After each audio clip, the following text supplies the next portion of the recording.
ഒടുവിലങ്ങനെ ദിമിയും പടിയിറങ്ങുകയാണ്. നീണ്ട 2 വർഷത്തെ മനോഹരമായ യാത്രക്കൊടുവിൽ ബ്ലാസ്റ്റേഴ്സിന്റെ മഞ്ഞക്കുപ്പായം അഴിച്ചുവെച്ച് അയാൾ മടങ്ങുകയാണ്. ഈ വാർത്ത പ്രതീക്ഷിച്ചതാണെങ്കിൽ പോലും മനസ്സിനെ ഇതങ്ങ് വല്ലാണ്ട് മുറിവേൽപ്പിക്കുന്നു. കാരണം അയാൾ നമുക്കായി കളിച്ച ഓരോ മത്സരങ്ങളിലും നമുക്കായി സമ്മാനിച്ച ഓർമ്മകളുടെ ആഴവും വളരെ വലുതായിരുന്നു. പ്രിയപ്പെട്ട ദിമി, നിങ്ങളെ ഞങ്ങൾ ഒരിക്കലും മറക്കില്ല. തോറ്റുപോയെന്നുറപ്പിച്ച പല മത്സരങ്ങളിലും നിങ്ങളുടെ വ്യക്തിഗത മികവിൽ നിന്നും പിറന്ന ഓരോ ഗോളുകളും ഞങ്ങൾക്ക് നൽകിയത് ജീവശ്വാസമായിരുന്നു. നിങ്ങളുടെ പടിയിറക്കം തീർക്കപ്പെടുന്ന വിടവ് ബ്ലാസ്റ്റേഴ്സിന് ഏത് താരത്തെ വെച്ച് മറികടക്കപ്പെടുമെന്ന് അറിയില്ല. പക്ഷെ അതൊന്നും തന്നെ നിങ്ങളിവിടെ വരുത്തിവെച്ച ഓളങ്ങൾ ഇല്ലാതാക്കുകയുമില്ല. 1000 നന്ദി, ഈ കാലയളവിനിടയ്ക്ക് വെച്ച് ഞങ്ങൾക്ക് ഇത്രയധികം മനോഹര നിമിഷങ്ങൾ സമ്മാനിച്ചതിന്.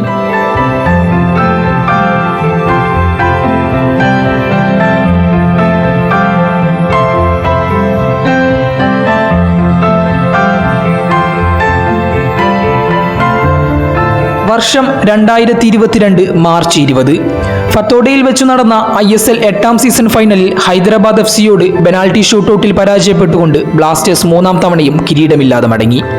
പക്ഷേ ബ്ലാസ്റ്റേഴ്സിന് ആ സീസണിൽ പ്രതിഭാശാലികളായ 2 മുന്നേറ്റ നിരക്കാരെ ലഭിച്ചിരുന്നു.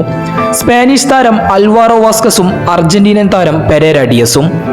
അപ്രതീക്ഷിതമായി കിട്ടിയ അത്ഭുതനിധി എന്ന പോലെ ബ്ലാസ്റ്റേഴ്സ് ആരാധകർ ഈ ഇരു താരങ്ങളുടെയും കളികൾ ആസ്വദിച്ചു വരുമ്പോഴേക്കും ഇരുവരെയും ആരാധകർക്ക് ഇരുട്ടടി എന്ന പോലെ നഷ്ടമാവുകയും ചെയ്തു.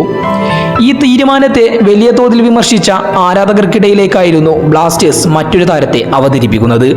The former Greek international player Dimitrios Diamantakos. തുടക്ക മത്സരങ്ങളിൽ ഗോൾ കണ്ടെത്താൻ വിഷമിക്കുന്ന ദിമിയെ നോക്കി ആരാധകർ നീരസം പ്രകടിപ്പിച്ചു. അയാളിലെ കളിശൈലി പലരുടെയും നെറ്റിച്ചുളിപ്പിച്ചു. പക്ഷേ ഇവാന്റെ മുന്നേറ്റ നിരയിലെ അസ്ത്രത്തിന്റെ മൂർച്ച തിരിച്ചറിയാൻ ആരാധകർക്ക് സമയമെടുക്കേണ്ടി വന്നിരുന്നു.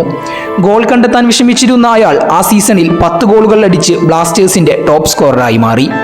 പക്ഷേ അയാളിലെ യഥാർത്ഥ കളിവൈവിധ്യം ആരാധകർ തിരിച്ചറിഞ്ഞത് ഇക്കഴിഞ്ഞ സീസണിൽ തന്നെ ആയിരിക്കും. സീസണിന്റെ തുടക്കം പരിക്കിനാൽ അയാൾക്ക് ചില മത്സരങ്ങൾ നഷ്ടമാവുന്നു. തുടർന്ന് തിരിച്ചെത്തിയ താരം പതിവ് പോലെ തന്നെ തന്റെ ഗോൾ വേട്ട തുടങ്ങി. സീസണിന്റെ ഇടയ്ക്ക് വെച്ച് ചെറിയ തോതിലുള്ള പരിക്കുകൾ അയാളെ വേട്ടയാടിയിരുന്നുവെങ്കിലും അഡ്രിയാൻ ലൂണയുടെ ഇഞ്ചുറി ആയിരുന്നു അയാൾക്ക് ശരിക്കും തിരിച്ചടിയായത്.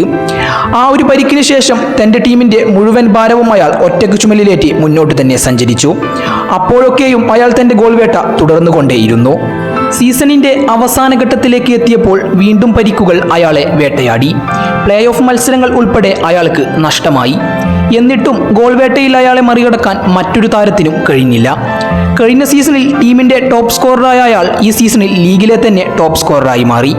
2 സീസണുകളിലായി ബ്ലാസ്റ്റേഴ്സിനായി 20-ലധികം ഗോളുകൾ അടിച്ചുകൂട്ടിയ അയാൾ ടീമിന്റെ തന്നെ ഓൾ ടൈം ടോപ്പ് സ്കോററായി മാറുകയും ചെയ്തു. ഇന്ന് ബ്ലാസ്റ്റേഴ്സിന്റെ ഈ മഞ്ഞക്കുപ്പായം അഴിച്ചുവെച്ച് അയാൾ പടിയിറങ്ങുമ്പോൾ റെക്കോർഡുകൾ ഒരുപാട് എഴുതി ചേർക്കപ്പെട്ടാണ് അയാളുടെ മടക്കം. വീണ്ടും ഒരിക്കൽ ഇനി നിങ്ങളെ കണ്ടുമുട്ടുമ്പോൾ അത് എതിർപ്പാളയത്തിലായിരിക്കുമെന്ന സത്യം ഞങ്ങൾ അംഗീകരിക്കേണ്ടിയിരിക്കുന്നു. അന്നൊരു പക്ഷേ നല്ല ഓർമ്മകൾ ആയിരിക്കില്ല നമുക്ക് കൈമാറാനുണ്ടാവുക. പക്ഷേ നിങ്ങൾ നൽകിയ ഒരുപാട് നല്ല ഓർമ്മകൾ എന്നും ഞങ്ങളുടെ മനസ്സിൽ നിലനിൽക്കപ്പെടും. Thank you ദിമിട്രിയോസ് ഡിയമന്റാക്കോസ്.